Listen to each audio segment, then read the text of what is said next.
Assalamualaikum warahmatullahi wabarakatuh. Alhamdulillahirabbil alamin. Puji syukur kita panjatkan kehadirat Allah Subhanahu wa taala yang telah menganugerahkan segala nikmatnya kepada kita. Salawat dan salam semoga senantiasa tercurah kepada junjungan kita Nabi Muhammad SAW. Pendidikan merupakan pilar penting bagi peradaban bangsa. Maju mundurnya suatu bangsa bisa ditentukan dengan perkembangan ilmu pengetahuan yang dimiliki oleh sumber daya manusianya. Dan puncak dari ilmu pengetahuan itu adalah akhlak yang mulia dan melekat sebagai karakter utama pada diri manusia. Yayasan Pendidikan Tunas Bangsa Bogor merupakan sebuah lembaga kemasyarakatan yang bergerak di bidang pendidikan, di mana yayasan ini menaungi dua buah lembaga formal pendidikan, yaitu SMP Harapan Strogol dan SMA Harapan Bangsa. SMP Harapan Strogol berdiri pada tanggal 1 September 1965 dan SMA Harapan Bangsa berdiri pada tanggal 2 Mei 1995. Sejak mulai berdiri, kami terus berupaya meningkatkan kualitas dan kuantitasnya sebagai bagian terpenting dari pilar yang membangun kualitas sumber daya manusia. Menjadi lembaga yang turut ambil bagian dalam pembentukan generasi hari ini untuk menjadi pemimpin di masa yang akan datang. Dengan penuh kesadaran, 10 hingga 20 tahun ke depan, para pemimpin bangsa ditentukan dari generasi saat ini. Maka SMP Harapan Strogol dan SMA Harapan Bangsa diharapkan melahirkan generasi yang religius, berprestasi, mandiri, unggul dalam pengetahuan dan keterampilan, serta berwawasan lingkungan yang dilandasi dengan iman dan takwa. Mari kita bekerja dan berkarya dengan mengharap ridho Sang Kuasa dan keikhlasan yang tulus di jiwa demi anak bangsa. Akhirnya, hanya kepada Allah Subhanahu wa taala kita bertawakal. Semoga kita semua sukses dan diberkahi dalam menjalankan semua aktivitas. Assalamualaikum.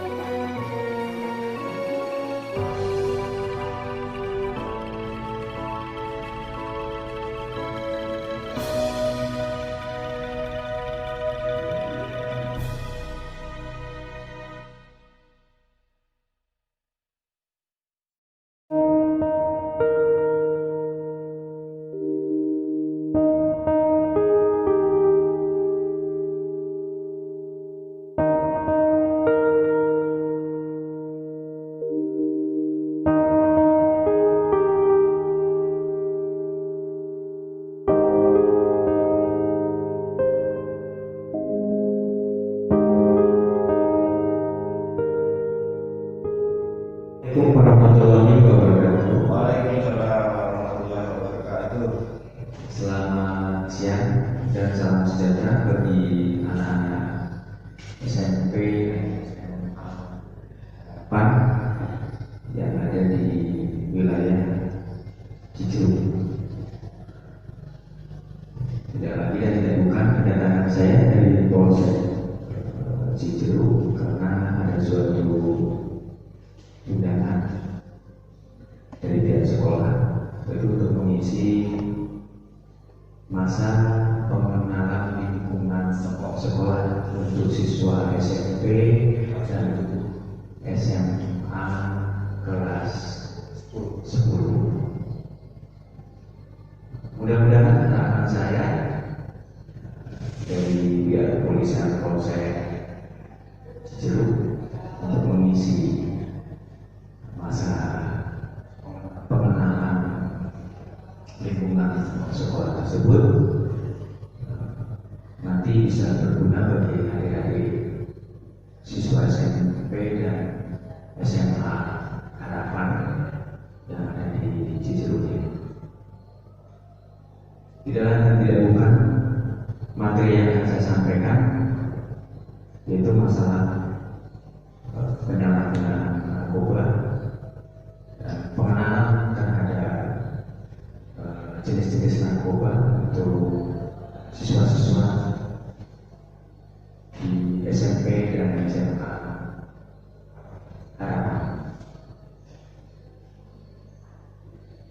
kita mulai materi tersebut. Mudah-mudahan bisa berguna bagi anak-anak yang berusia rentan ya, akan menginjak usia remaja yang sedang akan mengikuti pendidikan di SMA Harapan Bangsa tersebut. Kita simak materi yang akan kita sampaikan.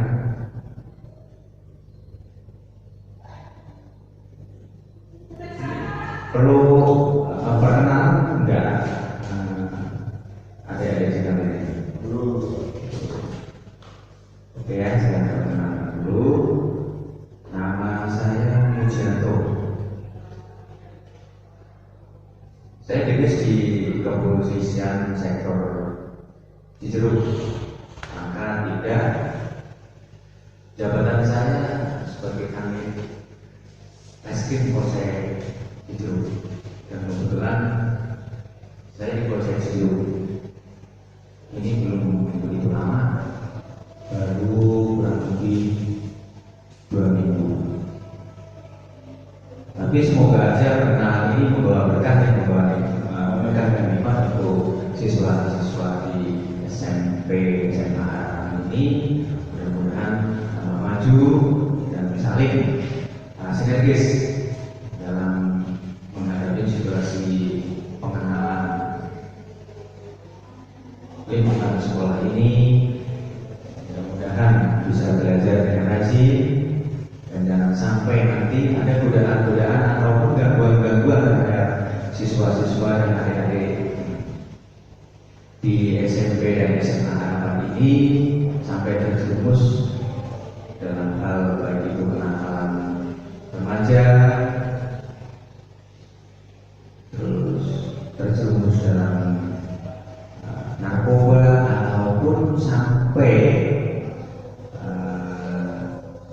menjadi anak-anak masuk di lingkungan narkoba. Itu harapan saya dari pihak kepolisian sektor Cijeruk itu berharap sekali, sangat hati-hati. Makanya kita berikan sedikit penyuluhan ataupun bimbingan di bidang narkoba tersebut. Demikian mungkin sedikit perkenalan saya. Kita langsung masuk ke materi.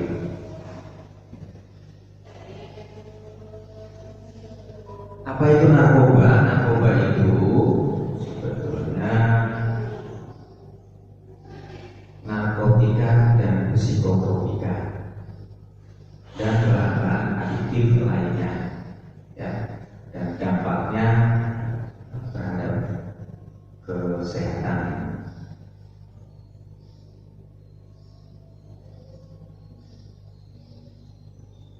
Dasar hukum ya, dasar hukum untuk narkoba tersebut, kalau kita buka itu ada dasar hukumnya, itu Undang-Undang Nomor 3 Tahun 2009 tentang narkoba tersebut ya, dan di Undang-Undang Nomor 22 Tahun 1997 ya tentang narkoba.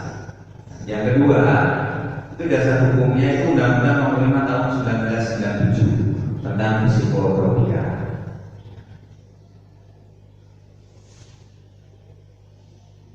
Sementara ini anak mungkin menanyakan, apa sih narkoba? Pengertian narkoba sendiri yaitu ya, kalau narkoba itu narkotika, psikotropika, dan bahan adiktif lainnya ya, bahan adiktif lainnya. Itu kalau untuk pengertian narkobanya. Tapi kalau sesuai dengan Undang-Undang Nomor 35 Tahun 2009, ada artinya, yaitu zat atau obat yang berasal dari tanaman ataupun bukan tanaman, baik sintetis maupun semi sintetis, yang dapat menyebabkan penurunan ataupun perubahan kesadaran, hilangnya rasa, mengurangi sampai menghilangkan rasa nyeri, dan dapat menimbulkan ketergantungan yang dibedakan dalam golongan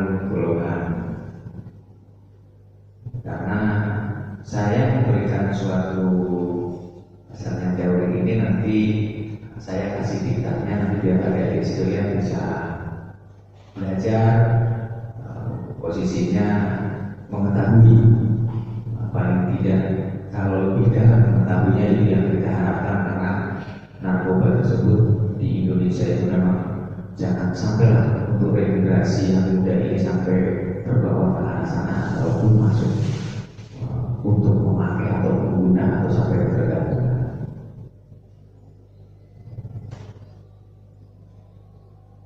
Di Indonesia sendiri paling tidak sudah ada yang masuk di dalam ranah itu kurang lebih 44 juta penduduk yang telah menjadi korban untuk ketergantungan ataupun yang fungsinya bermasalah dengan narkoba itu. Situ saya sedikit banyaknya berikan suatu gambaran ya situ ya. Nah, narkoba sendiri ini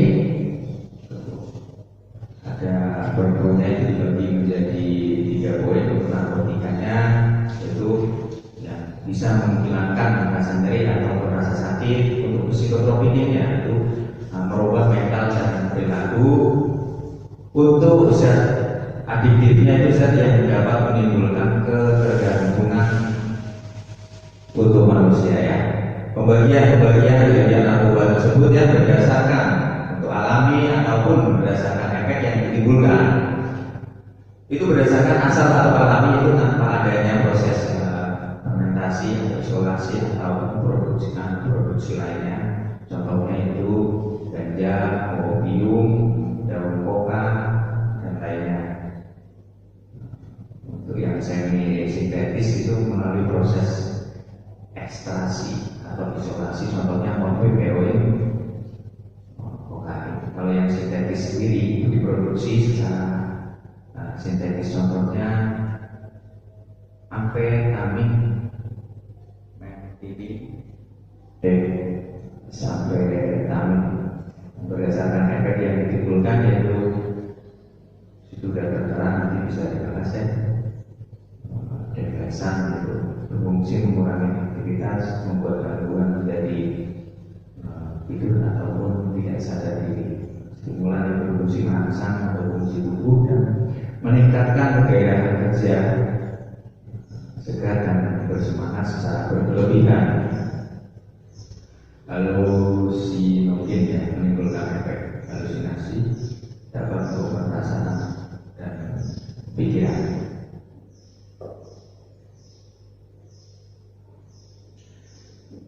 Golongan-golongan sendiri, golongan-golongan dari narkotika sendiri ya, di antaranya itu ada saya kasih gambaran contohnya ya. Itu narkotika golongan 1 itu ada gambar itu, nanti bisa dilihat. Kalau ditayangkan itu tidak digunakan untuk pengobatan. Itu efek yang ditimbulkan ketergantungan, contohnya heroin atau buto, ini ganja. Ini yang kita tanyakan di situ tuh ganja itu daunnya seperti apa namanya? Kalau kita lihat yang belum kita lihat kayak sekalian ya. Tuh, terus ada lagi kokain, opium, menta, opium yang asal, dan masih banyak lagi. Kita nanti ada suatu contoh, tapi tidak semua kita tanyakan karena jenisnya juga agak banyak nanti.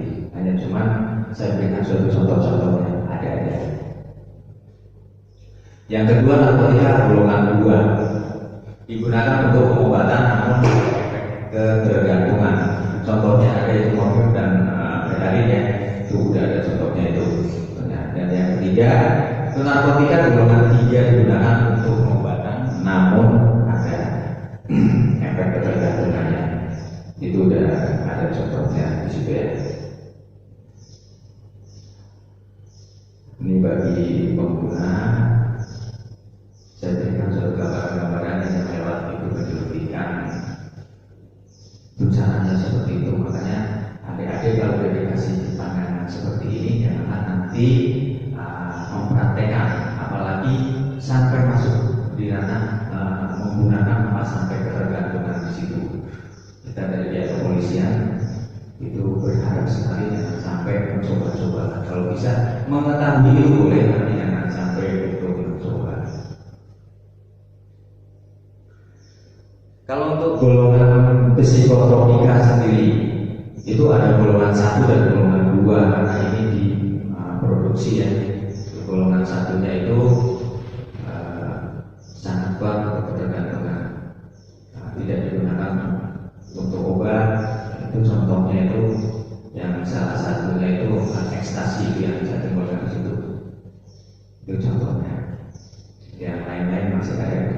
Untuk golongan 2-nya ketergantungan sangat kuat digunakan untuk obat. Kalau untuk golongan yang ketiga bersifat ketergantungan sedang, saya berikan contohnya benilmetrazepam yang golongan 4 ini yang juga tapi bersifat ketergantungan tapi ringan. Itu saya berikan contohnya. Nanti bisa dibaca lewat beritanya. Kalau zat antidektifnya itu ada beberapa contoh. Yang satu ini inhalan, zat yang terdapat pada lem ataupun pengencer cat itu designer. Itu ada sedikit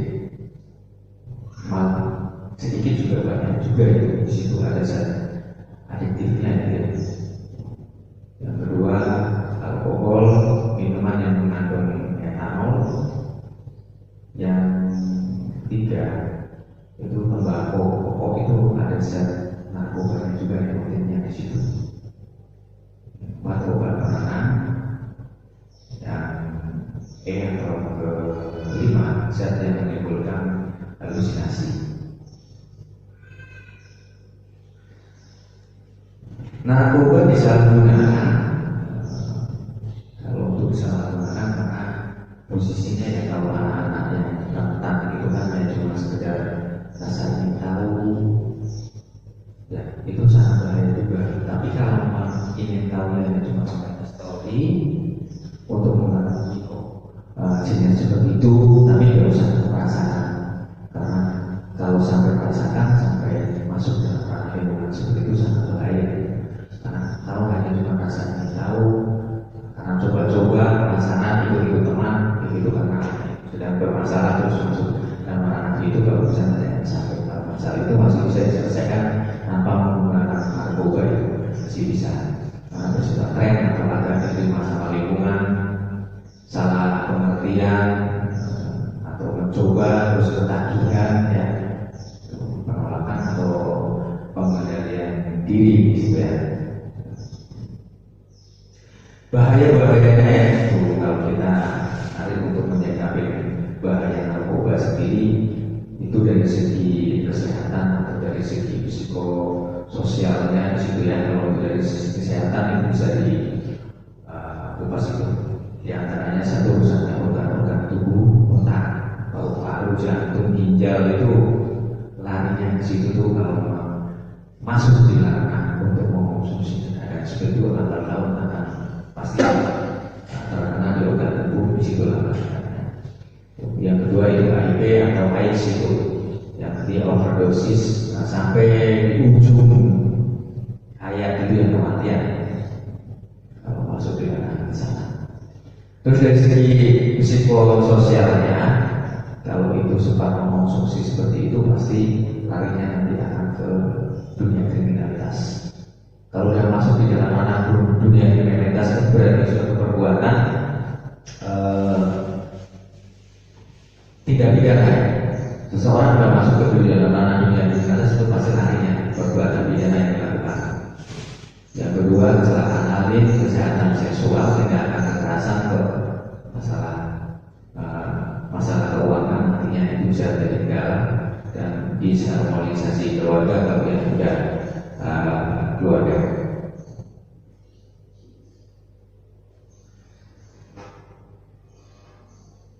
Saya coba juga untuk ancaman-ancaman hukuman tentu yang ruang lingkup di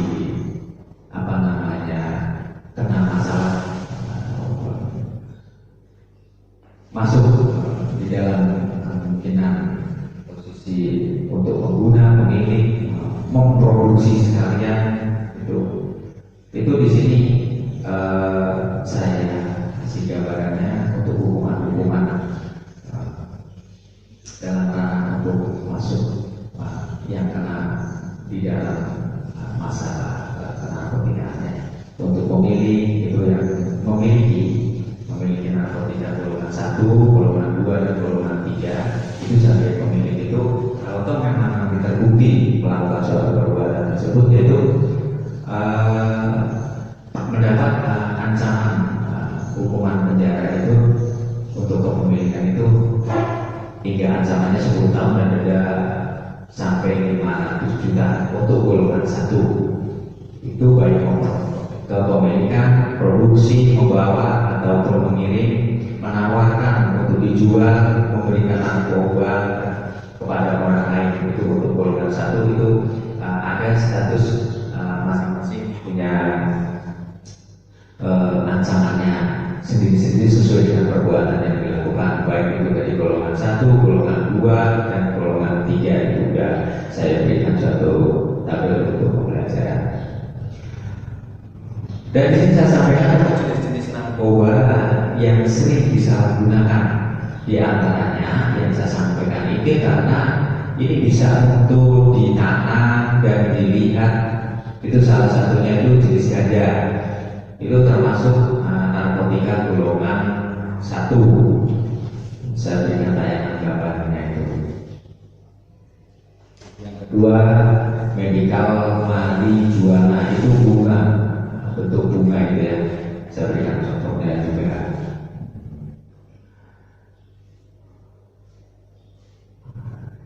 Ini cara penggunaannya dari mulai kalau seandainya seseorang itu rentan sampai dia menggunakan ganja itu paling bentuknya hanya cuma kalau yang kering itu bisa digulung seperti rokok itu kalau yang kering itu kalau diisap menyerupai pipa dicampur. Kalau yang masih daun yang enggak kering itu bisa dicampur dengan makanan atau diseduh seperti teh. Kalau yang kering pasti diisap seperti rokok. Itu kalau yang ganja, jenis-jenis ganja itu saya berikan satu contohnya itu ganja yang masih muda. Dampak-dampak pemakaian ganja itu ada segi positifnya dan ada banyak segi negatifnya. Kalau dampaknya pemakaian ganja tersebut untuk dilihat dari segi positifnya, itu memberikan suatu rasa tenang, rileks, relaksasi, untuk euforianya tinggi, untuk nafsu. Itu untuk dampak positifnya. Tapi untuk dampak negatifnya itu dari bahasa kedokteran itu anxietas, itu khawatir, cemas berlebihan, mulai gangguan mental, halusinasi, pendengaran atau penglihatan, kehilangan memori jangka pendek, takikardia, jantung sangat berdebar, gangguan konsentrasi yang terus sering terjadi kecelakaan apabila itu menggunakan kendaraan, malas dan tidak bersosialisasi. Yang terakhir itu dampaknya sangat berbahaya, itu bisa penyakit kanker dan paru-paru.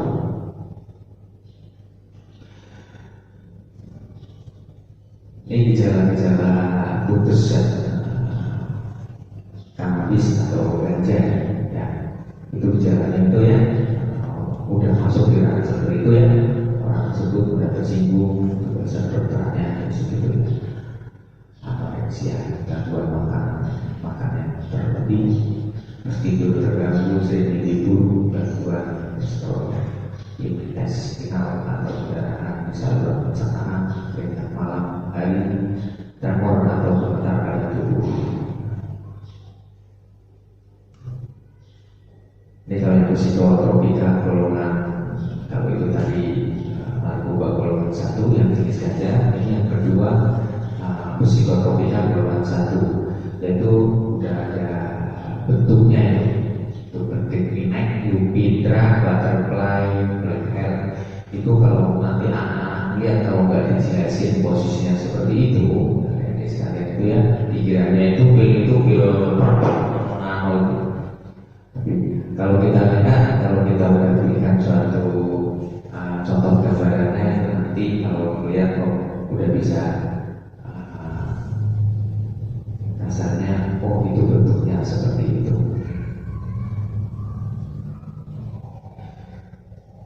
Dan ekstasi sendiri punya efek apabila konsumsi untuk masuk ke dalam situ ya, itu bisa menyebabkan rasa gembira yang berlebihan untuk pengguna ekstasi itu ya, cemas, mudah tersinggung, rasa percaya diri meningkat karena ada dorongan dari obat yang dikonsumsi itu, keringat dan gemetaran, susah tidur, sakit kepala dan pusing-pusing, tekanan darah meningkat dan jantungnya bertambah cepat, pecahnya pembuluh darah kalau memang itu sudah berlebihan hingga tewas, mungkin sampai meninggal dunia. Ini yang masuk di ranah di barang-barang yang sementara ini adik-adik ataupun saudara-saudara bisa kita lihat itu ada di lem ya, itu di lem yang dagangan itu yang di toko-toko itu, di situ juga mengandung yang bentuknya ada zat narkoba. Ini tanda-tanda pemakaian lem itu. Saya kasih contoh anak-anak yang memakai lem itu biasanya di nembak lewat hidung itu, ya. Itu tanda-tandanya itu mata merah, berkaca-kaca, berair. Nanti kalau udah masuk ke ranah di situ agak dalam, dia berbicaranya terlambat, bergumam dan tidak jelas, terlihat seperti orang mabuk, bahan kimia yang dia pergunakan.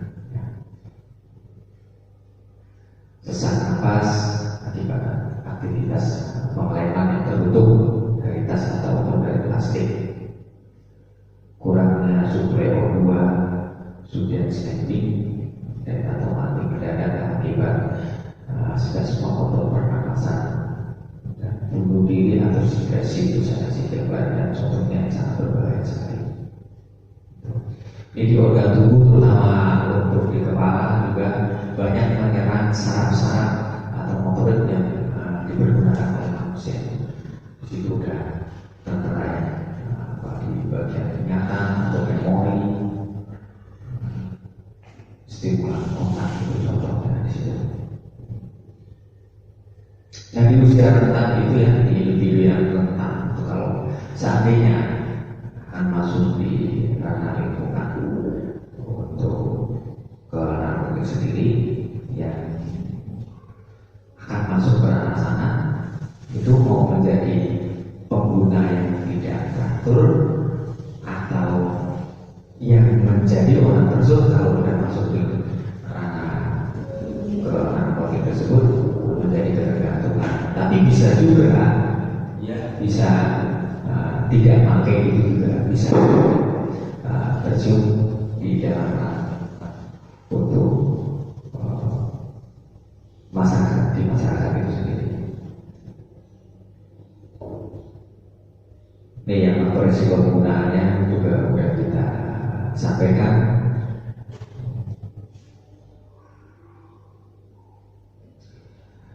Ini bentuk-bentuk yang lain, yaitu heroin dan ekstasi, contohnya juga situ.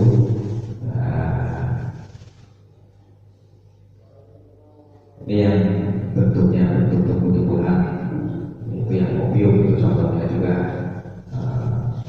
tanaman dan daunnya. Terus cannabis itu bunga dan biak ganja tersebut, itu contohnya sudah kita sampaikan, dari daunnya sampai ke bunganya itu ya.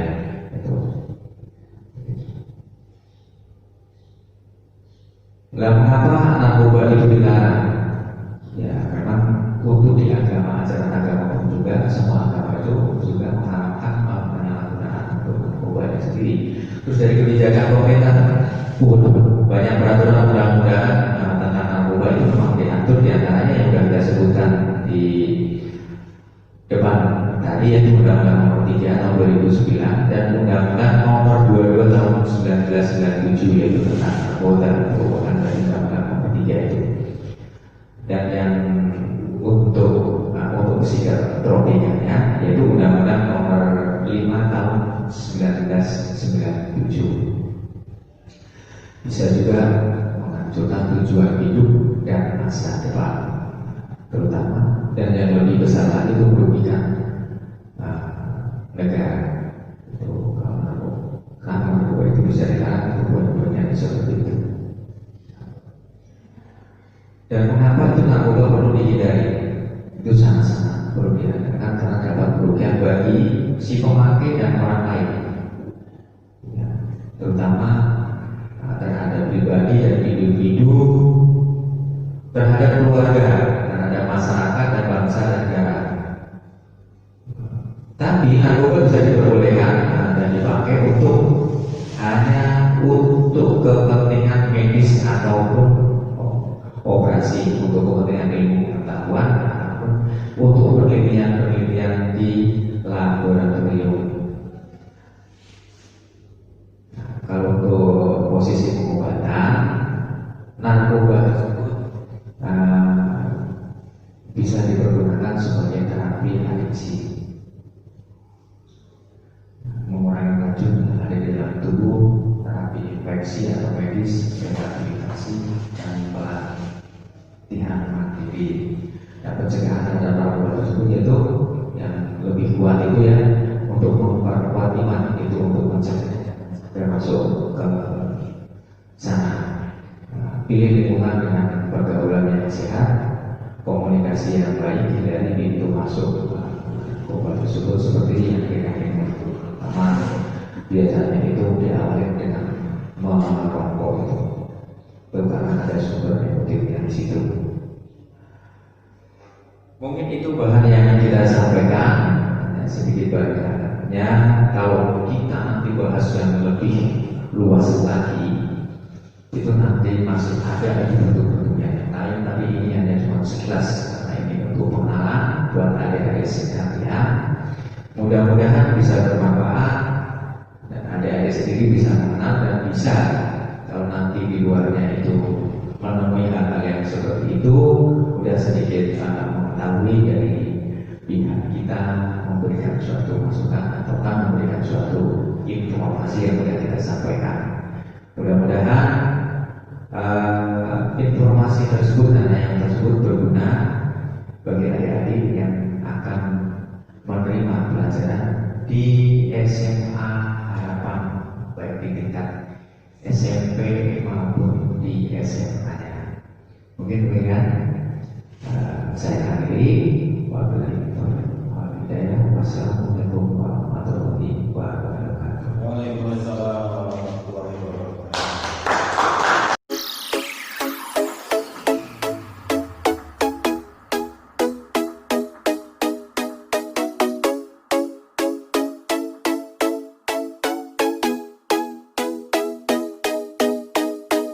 Bismillahirrahmanirrahim. Assalamualaikum warahmatullahi wabarakatuh.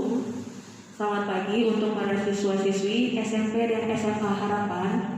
Kami dari Puskesmas Cigomong ingin memberikan materi mengenai bahaya narkoba dan pandemi COVID bagi kehidupan remaja.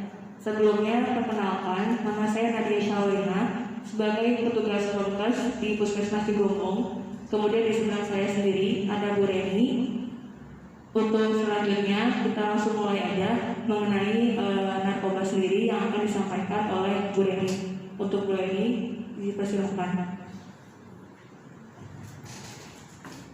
Assalamualaikum warahmatullahi wabarakatuh.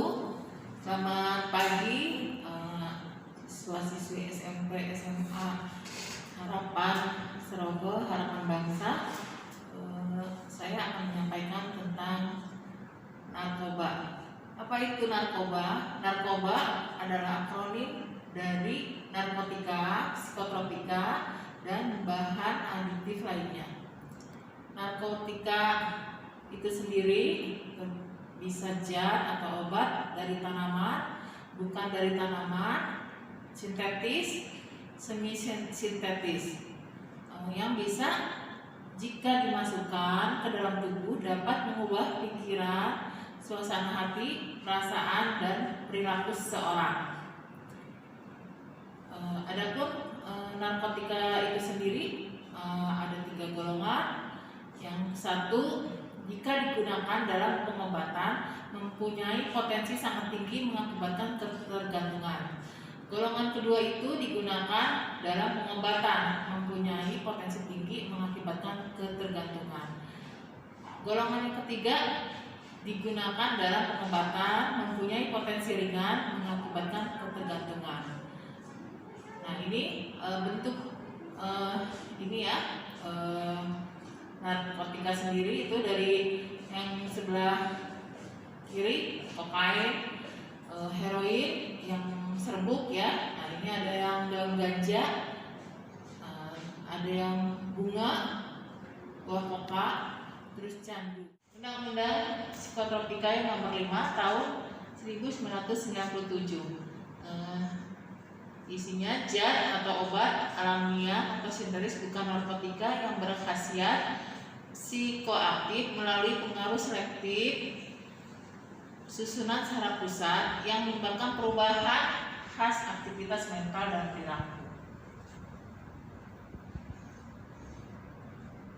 Adapun data pengguna narkotika berdasarkan data BNN. Yang satu, ekstasi, ini macam-macamnya.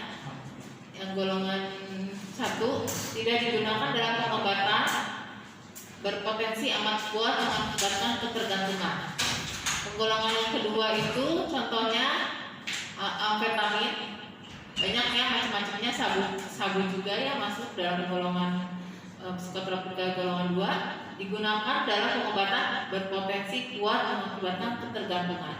Golongan ketiga itu contohnya pentazocin, digunakan dalam pengobatan berpotensi kuat mengakibatkan ketergantungan. Golongan keempat contohnya alobarbital, diazepam, halazepam, dan lain-lain, sangat luas digunakan dalam terapi berpotensi ringan mengakibatkan zat adiktif, bahan atau zat yang terpengaruh psikoaktif di luar yang disebut narkotika dan psikotropika, termasuk di dalamnya minuman beralkohol, terbagi dalam 3 golongan. Golongan A, kadar etanolnya 1-5% atau bir. Golongan B, kadar etanol 5-20% atau anggur. Golongan C, kadar etanol 20-45%,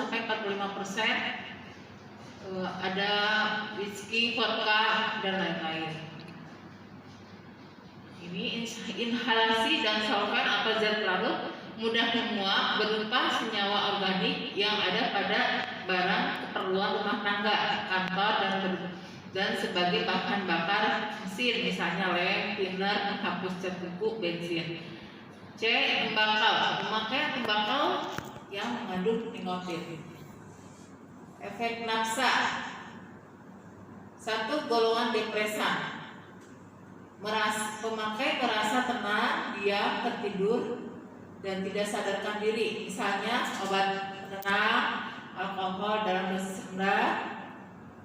Yang kedua, golongan stimulan. Pemakai menjadi aktif, segar, bersemangat. Misalnya kokain, sabu-sabu, ekstasi, dan kafein. Golongan yang halusinogen menimbulkan efek halusinasi. Contohnya ganja, cubung. Nah, ini tanda-tanda salah guna narkoba. Ada perubahan dalam sikap, perangai, dan kepribadian. Sering membolos, turun disiplin, dan nilai-nilai pelajaran. Mudah tersinggung, suka marah, menguap, dan mengantuk. Malas. Suka mencuri guna membeli narkoba. Selalu memakai lengan panjang. Suka memakai kacamata hitam. Di sini menggunakan kacamata hitam yang mungkin matanya untuk menutup matanya yang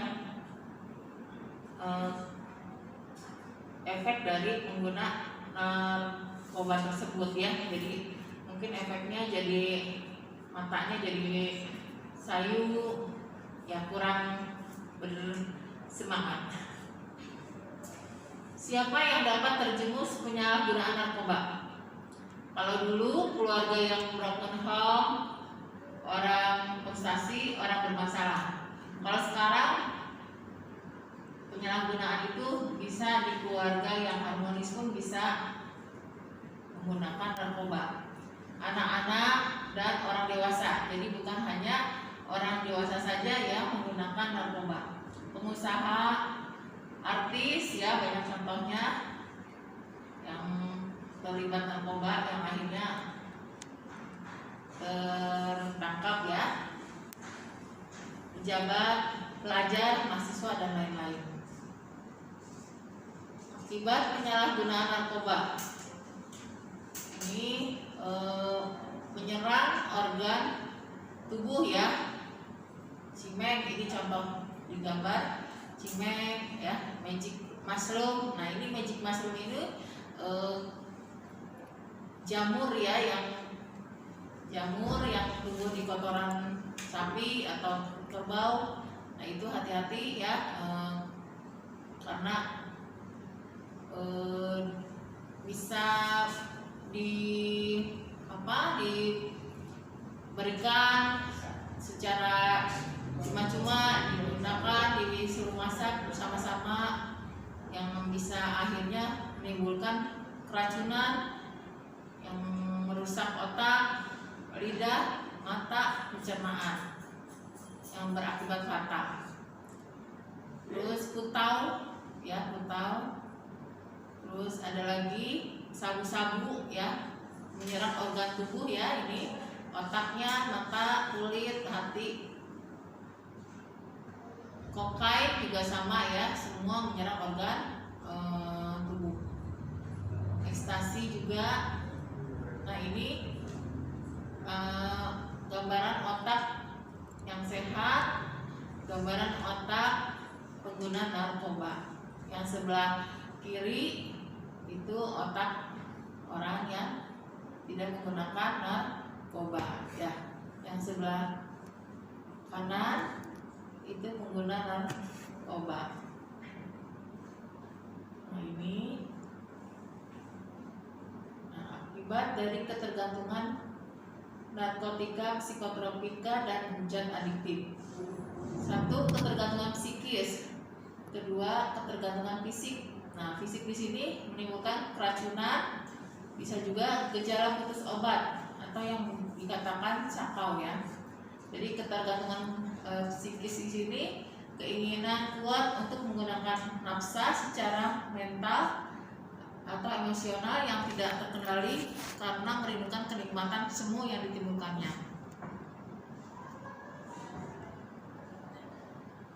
Ketergantungan fisik akibat penyalahgunaan nafsa yang berat hingga terdapat toleransi dan gejala putus obat bila penggunanya dihentikan. Jadi tanda-tandanya orangnya kayak tidak sadar, tidak tahu alam sekitarnya, badannya menggigil ya.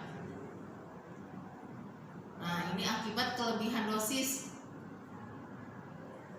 heroin, putau, menimbulkan sesak napas, denyut jantung dan nadi lemah, kulit terasa dingin, napas lambat atau berhenti, pupil mata mengecil, koma dan berakhir dengan kematian.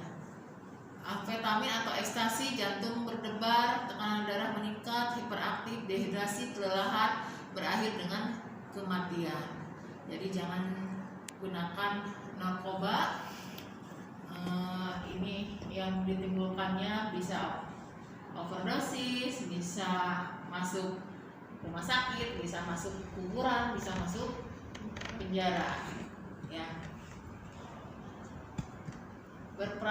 Ini gejala putus obat ya, tadi gambar di depan juga ya. Jadi pemakainya menjadi depresi, rewel, tidak ada nafsu makan, lelah, disusul dengan apatis, cemas.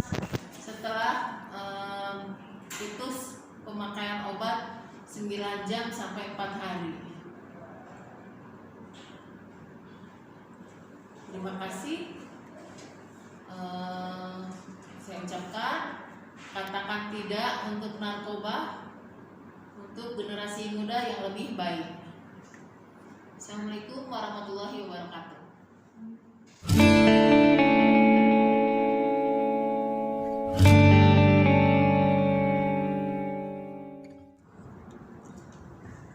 Bismillahirrahmanirrahim. Assalamualaikum warahmatullahi wabarakatuh.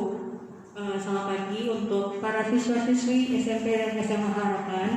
Perkenalkan, nama saya Andesya Wenang sebagai petugas prokes di Puskesmas Cigombong. Hari ini saya ingin menyampaikan materi mengenai bahaya pandemi COVID-19 bagi kehidupan remaja. Di sini yang pertama, untuk coronavirus sendiri ialah penyakit yang disebabkan oleh coronavirus virus baru, di mana saat ini pun belum ada vaksinnya. Untuk yang virusnya seperti mungkin para siswa pun sudah tahu mengenai seperti demam, kemudian batuk pilek, betina lesu, sakit tenggorokan, dan juga gangguan pernapasan. Untuk penularan sendiri itu melalui droplets atau tetesan cairan yang berasal dari batuk dan bersin. Jadi kan ketika kita batuk dan bersin itu ada cairan yang keluar dari mulut. Nah itulah yang penularannya bisa dari situ. Makanya penting sekali ketika batuk dan bersin harus ditutup, entah itu pakai masker atau pakai tisu, juga pakai lengan atas bagian dalam ini. Kemudian kontak pribadi seperti menyentuh dan menjaga tangan. Jadi makanya kalau bisa sekarang jangan salaman dulu, jangan jaga tangan dulu karena penularannya bisa kontak dari tangan.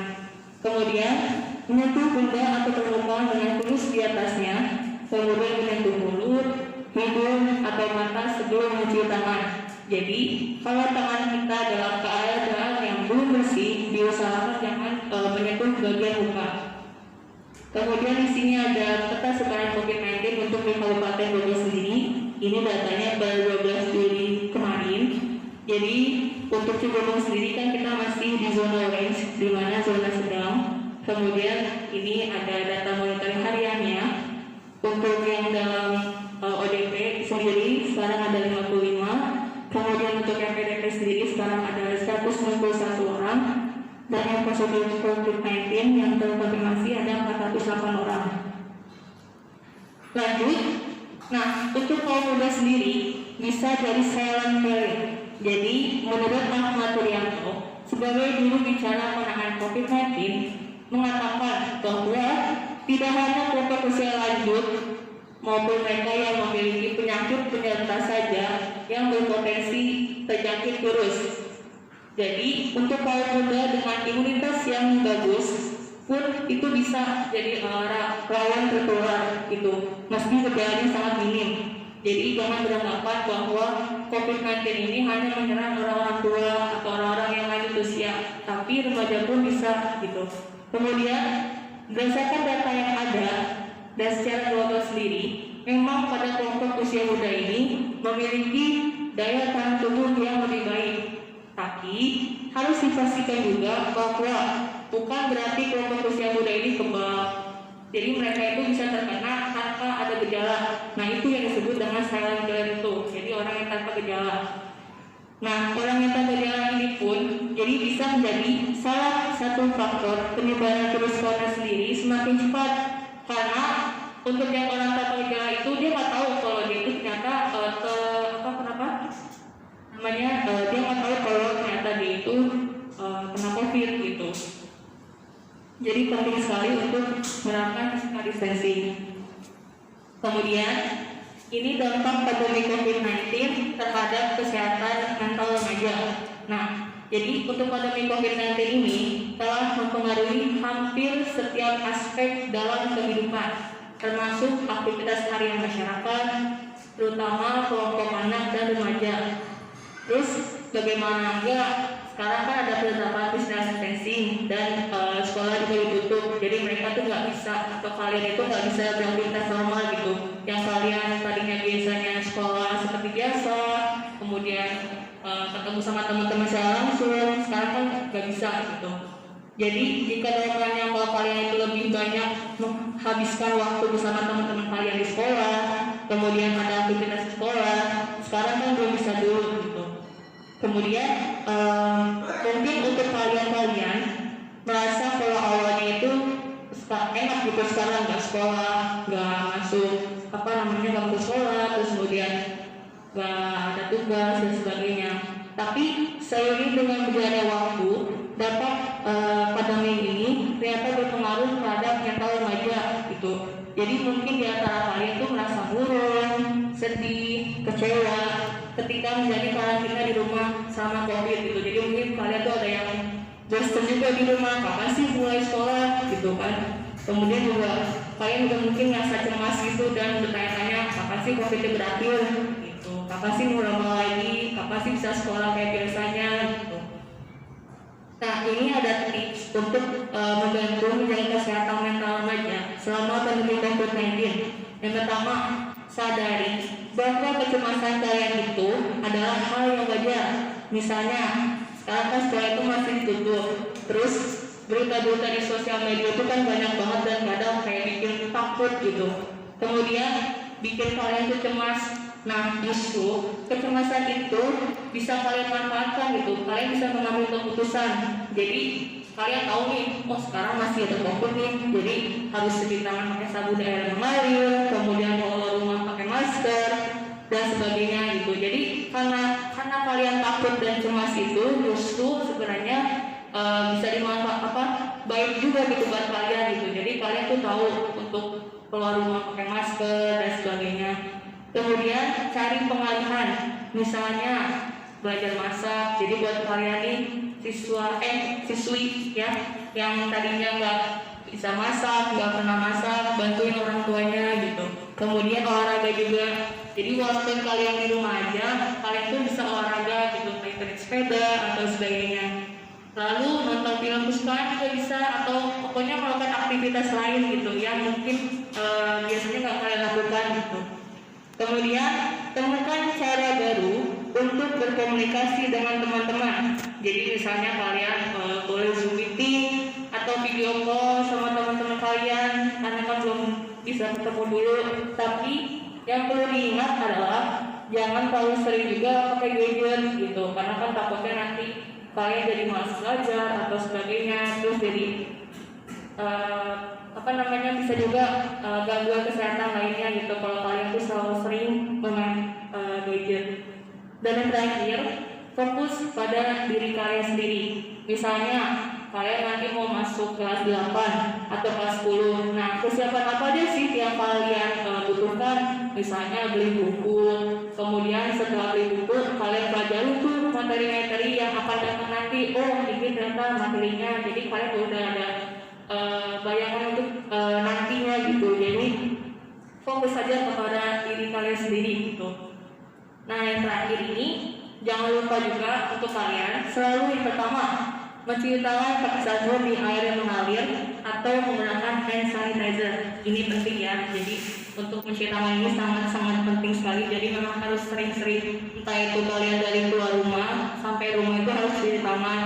Kemudian yang kedua, menerapkan etika batuk dan bersin yang benar, seperti pakai masker, pakai tisu, dan juga lengan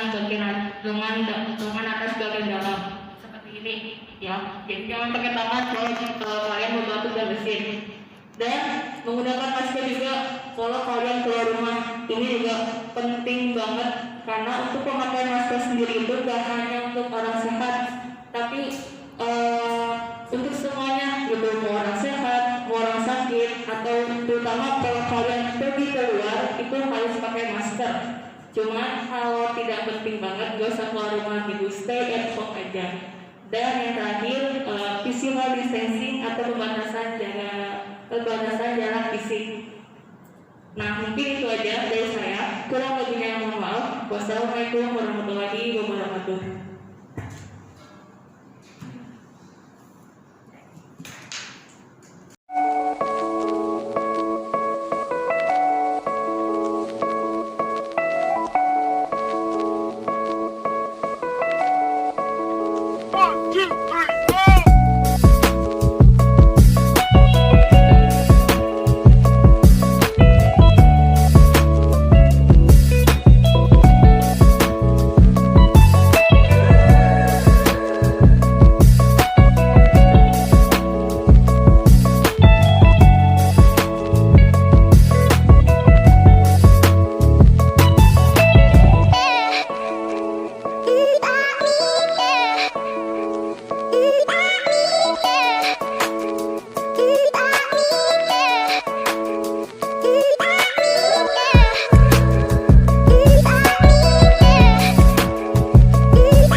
Assalamualaikum warahmatullahi wabarakatuh. Selamat pagi anak-anak.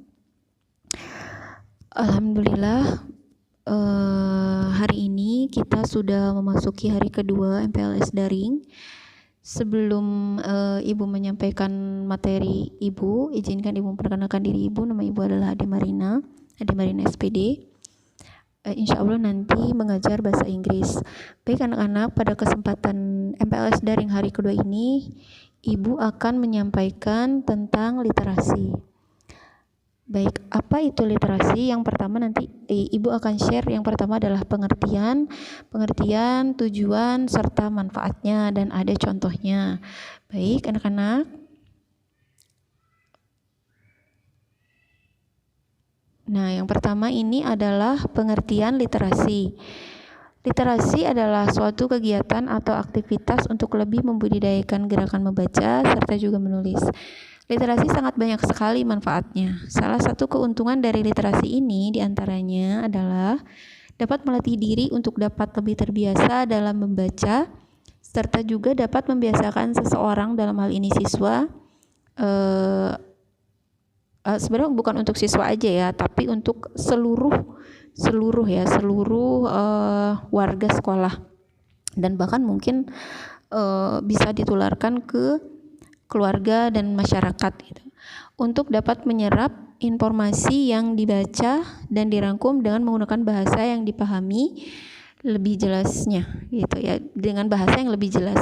Pengertian literasi merupakan suatu kemampuan individu untuk dapat menggunakan potensi serta keterampilan dalam mengolah dan juga memahami informasi saat melakukan kegiatan atau aktivitas membaca dan menulis. Baik, berikutnya pengertian literasi menurut para ahli. Di sini ada beberapa ya, ada Gordon, Goody, dan Kern. Menurut Gordon, literasi merupakan sumber ilmu yang menyenangkan, yang mampu membangun imajinasi untuk dapat menjelajahi dunia serta ilmu pengetahuan. Yang kedua itu adalah Goody. Menurut Goody, di sini literasi merupakan suatu kemampuan untuk membaca dan juga menulis.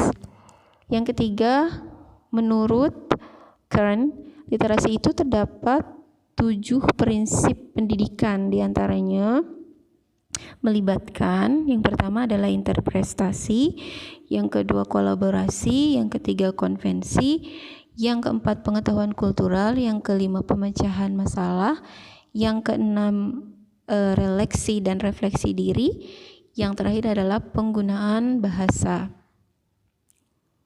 Baik, berikutnya adalah kita akan masuk ke tujuan literasi. Tujuan literasi yang pertama adalah menumbuhkan dan mengembangkan budi pekerti yang baik. 2. Menumbuhkan dan mengembangkan juga budaya literasi di sekolah maupun masyarakat. 3. Dapat meningkatkan pengetahuan yang dimiliki dengan cara membaca segala macam informasi yang bermanfaat. 4. Dapat juga meningkatkan kepahaman seseorang di dalam mengambil intisari dari suatu bacaan. 5. Mengisi waktu dengan literasi agar lebih berguna. 6. Memberikan penilaian kritis pada karya tulis seseorang.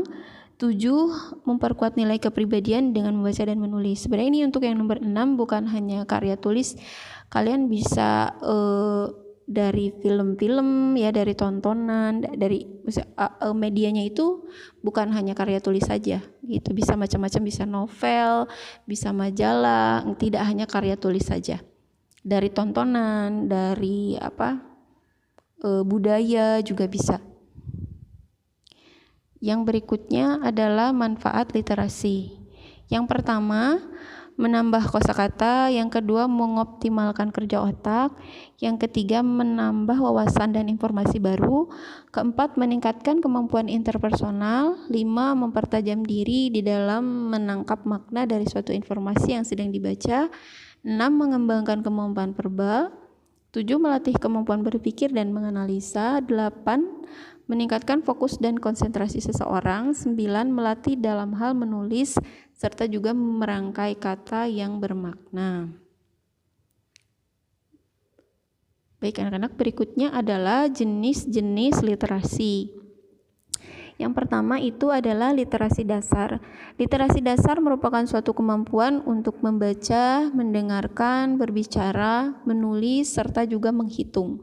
Literasi dasar ini bertujuan untuk dapat mengoptimalkan serta meningkatkan dalam hal menulis, membaca, berbicara, menghitung, serta juga mendengarkan. Yang kedua adalah literasi perpustakaan. Literasi perpustakaan ialah suatu kemampuan lanjutan untuk dapat mengoptimalkan literasi perpustakaan yang ada. Literasi perpustakaan ini terdiri dari memberikan pemahaman mengenai cara untuk dapat membedakan antara cerita non-fiksi dan cerita fiksi, memahami penggunaan katalog serta indeks, dan juga memiliki pengetahuan di dalam memahami informasi saat sedang menyelesaikan suatu tulisan, penelitian, serta lain sebagainya. Berikutnya adalah literasi visual. Literasi visual ialah suatu pemahaman yang lebih antara literasi media dan juga literasi teknologi yang mengembangkannya dengan cara memanfaatkan materi visual. Berikutnya yaitu literasi media. Literasi media merupakan suatu kemampuan untuk dapat mengetahui berbagai bentuk media yang berbeda seperti media cetak, media elektronik, dan lain sebagainya, dan juga dapat mengerti penggunaan dari masing-masing media yang ada tersebut. Berikutnya adalah literasi teknologi. Literasi teknologi merupakan suatu kemampuan untuk dapat memahami kelengkapan dalam suatu teknologi seperti contohnya hardware dan software, memahami juga cara mengakses internet, dan juga mengerti etika yang berlaku dalam penggunaan teknologi. Berikutnya adalah prinsip-prinsip literasi.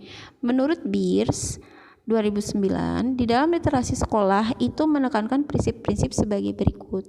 Pertama adalah program literasi yang baik bersifat berimbang. Sekolah yang menerapkan prinsip ini maka akan dapat menyadari bahwa siswa itu memiliki kebutuhan yang berbeda antara satu sama lain. Untuk itu dibutuhkan berbagai strategi membaca serta juga variasi teks.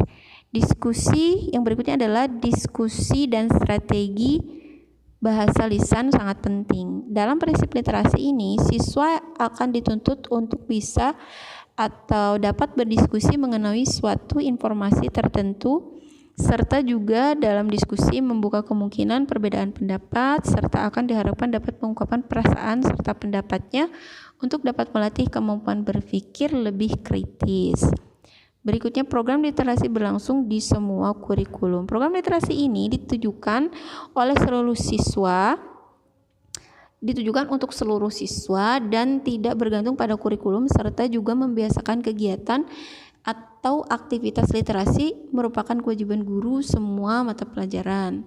Berikutnya, keberagaman perlu dirayakan di kelas dan sekolah. Para siswa itu disediakan buku-buku yang bertemakan kekayaan budaya negara Indonesia dalam upaya lebih mengenal budaya yang ada serta juga ikut serta dalam melestarikannya. Berikut adalah contoh gerakan literasi. Di bawah ini merupakan beberapa contoh gerakan literasi yang dapat diterapkan di sekolah. Di antaranya sebagai berikut. Yang pertama itu adalah jadwal wajib ke perpustakaan. Yang kedua, membaca buku non pelajaran sebelum proses belajar dimulai. Ketiga, membuat dinding motivasi di kelas. Baik anak-anak, alhamdulillah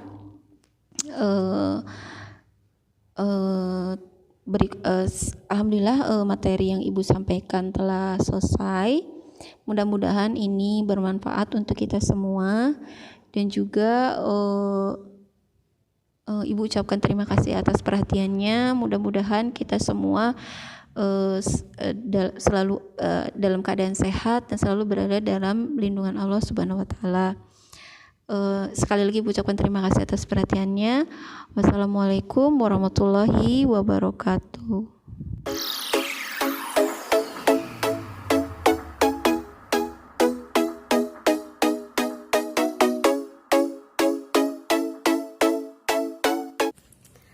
Assalamualaikum warahmatullahi wabarakatuh. Saya akan membawakan materi tentang sekolah ramah anak.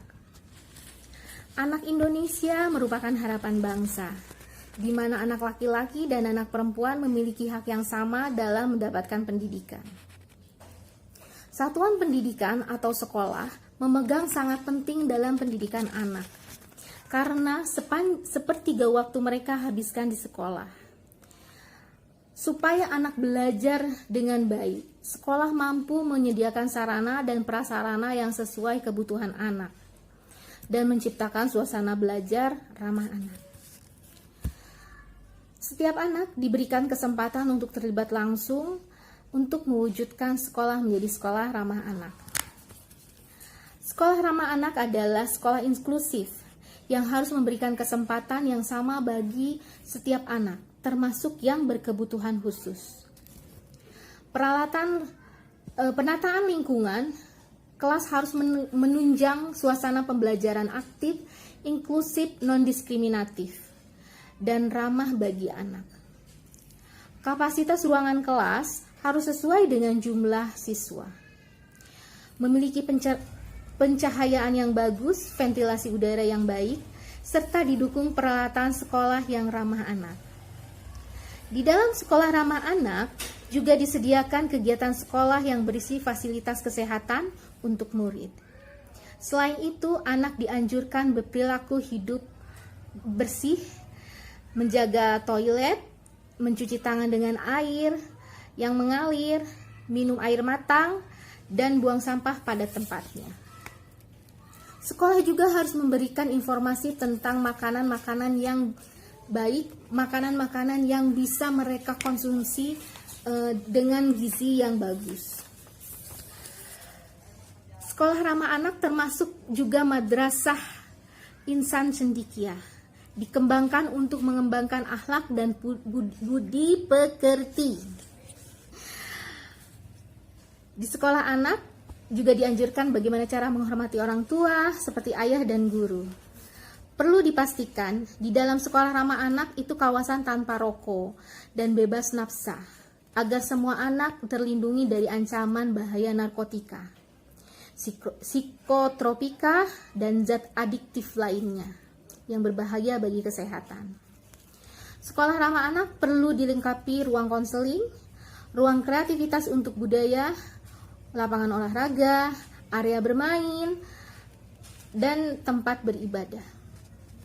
Sekolah ramah anak juga harus memiliki standar penanggulangan bencana yang memadai, sehingga tidak mengganggu anak-anak yang sedang belajar. Sekolah ramah anak yang diartikan sekolah tanpa kekerasan, yaitu tidak boleh terjadinya kekerasan di sekolah yang dilakukan oleh guru, murid, atau warga sekolah. Semua warga sekolah wajib memberikan perlindungan terhadap anak dan dari diskriminasi dan tindakan kekerasan dalam bentuk apapun.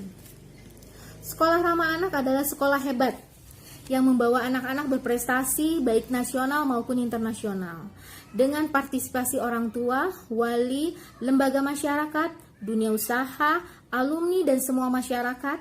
Mari kita wujudkan sekolah ramah anak demi terwujudnya anak yang berkualitas. Oke, terima kasih. Sekian materi dari saya. Wassalamualaikum warahmatullahi wabarakatuh.